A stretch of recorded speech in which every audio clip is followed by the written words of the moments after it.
Bonjour, ici Régent Blais. Bienvenue à votre vidéo-journal.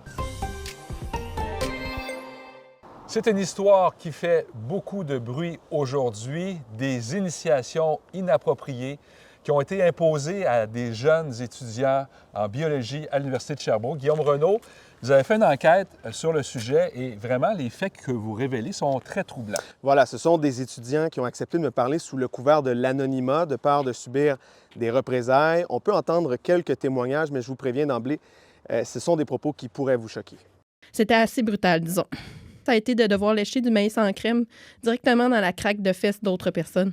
Il y a eu des gonnes à eau remplis de pistes de jument en chaleur. Ils nous ont mis en rangée puis ils nous ont arrosés. Il y a même quelqu'un qui a vomi et une autre personne a dû se dévouer pour le réavaler.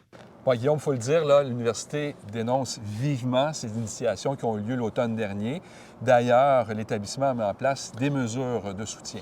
Voilà, on a pu parler à Jocelyne Fauché, qui est vice-rectrice à la vie étudiante et secrétaire générale à l'Université de Sherbrooke un peu plus tôt ce matin. On nous a confirmé qu'il y avait toutes sortes de mesures qui avaient été mises en place, dont une ligne rapide, une cellule de crise, si on veut, pour tenter d'aller récolter le plus de témoignages possible, d'encourager les étudiants qui voudraient porter plainte à le faire. Même chose du côté du personnel. On peut écouter les propos de Mme Fauché.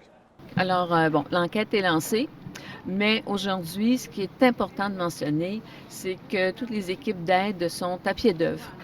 Pour les personnes étudiantes qui voudraient signaler, porter plainte, alors l'équipe Respect est disponible pour vous rencontrer, je le répète, de façon tout à fait confidentielle et c'est facile de les rejoindre. respect@sherbrooke.ca. Les demandes sont traitées rapidement. Alors évidemment, Guillaume, on va suivre les développements de cette affaire-là aujourd'hui et on invite d'ailleurs les gens à aller lire le texte complet sur notre site Web. Oui. Merci, Guillaume. Plaisir. Toujours dans le domaine de l'éducation, il y a grève aujourd'hui au Cégep de Sherbrooke. C'est une grève de 2 jours et une de 3 jours à l'Université de Sherbrooke. Pourquoi? Parce que les associations étudiantes aimeraient bien que les étudiants, que tous les étudiants, en fait, soient rémunérés lorsqu'ils effectuent des stages en milieu de travail. Ils estiment qu'actuellement, le régime est inéquitable. C'est pourquoi ils ont décidé de débrayer aujourd'hui. En terminant dans le domaine des arts, la directrice générale du théâtre du Double Cygne, qui est en poste depuis 37 ans, Lily Bergeron, a décidé de laisser sa place pour permettre au théâtre de connaître un nouveau souffle. C'est elle, entre autres, qui s'est impliquée, évidemment, dans plusieurs projets artistiques, mais aussi dans le Centre des arts Jean Bessery et aussi dans le projet de salle intermédiaire pour le jeune public à Sherbrooke. Là-dessus, passez une bonne journée.